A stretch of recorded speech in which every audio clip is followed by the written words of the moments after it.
most of us would have heard of the Ten Commandments. Having said that, there wouldn't be many people who would be able to list all 10 commandments. The commandments come from a story in the Bible in the book of Exodus, where we have Moses who's called up to Mount Sinai by God, and God is able to impart on him these 10 guidelines, these 10 ways of living our lives better, of helping keep us on track, on helping bring us closer to God in the way we are, in our relationships, in our places of home, work, and in the broader society. To look at these 10 commandments, the first one, as many usually can recall, is to worship only God. So it's important in the Catholic faith that we worship the one God we know is our Creator, the Father, the Creator of all of us, the Creator of the universe, that we have this worship, this focus, this prayer, this looking towards the one God.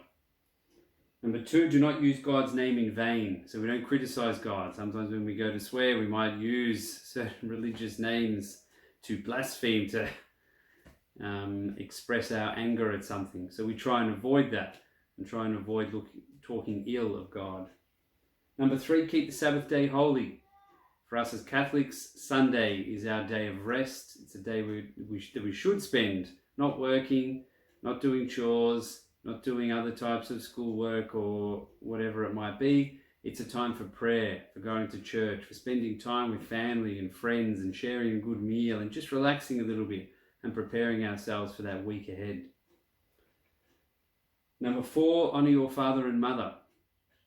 Okay, this is looking towards respect for those people, those senior people in our lives who are looking out for us, whether it is our parents, our grandparents, uncles, aunts, other guardians, that we have this level of honor for them and respect and gratefulness for all that they do for us, not just when we're younger, but as we get older too, being able to have these people that have a source of experience and a source of knowledge that we can draw on. So when we have queries or questions about how we're living and what's happening in the world, we can go to them and seek their advice. Number 5, you shall not kill. Hopefully that's self-explanatory enough. Number 6, you shall not commit adultery. This is adultery, was a big one in the Bible, about how we view other people, how we treat other people, that we don't allow our minds to wander, to go down the path of weird sexual thoughts towards other people, that we don't look towards breaking up family relationships to go towards other relationships that maybe are not healthy for us. Number 7, you shall not steal. I think as little children we were told very quickly, very early, not to steal things. You couldn't just go into the shop when you were little and grab whatever lollies or toys you wanted and walk out. That still is the case now today, that we're not there stealing from other people, even those small things. Steal that guy's pen, all the way through to stealing cars and money and all types of things. And that temptation sometimes may be there throughout life. There may be circumstances where we feel that, oh, that person's got a lot and I'll take that from them. But these commandments bring us back to that general rule, we do not steal.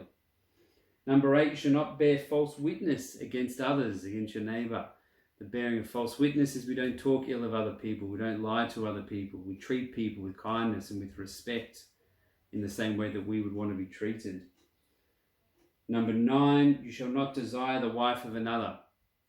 If we're married, we have a husband, we have a wife, we don't want to be looking towards another man or another woman's spouse, wishing we were with them. We're thinking that they've got a better life than us.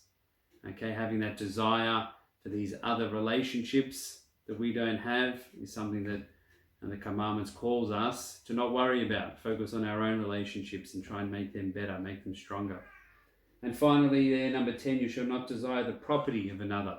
This is a common one. This brings up those feelings of jealousy and those moments where we look and wish we had that new phone that our friend has, and wish that we could buy that jacket, and wish that we had those shoes, and wish we had that car, and wish we had the beach house and the bigger house, and whatever those different things are, those different material things that we can get caught up on. We want to try our best to keep away from desiring the goods of others and being happy, focusing on what we have and being happy with those goods that we use in our own lives and that we share them. We don't hold them to ourselves.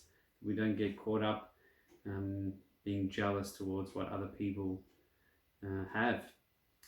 So that kind of wraps up the 10 commandments. We could spend a very long time delving more into them. I encourage you to do a little bit of further searching around them. Are they still relevant for us today? Very much so.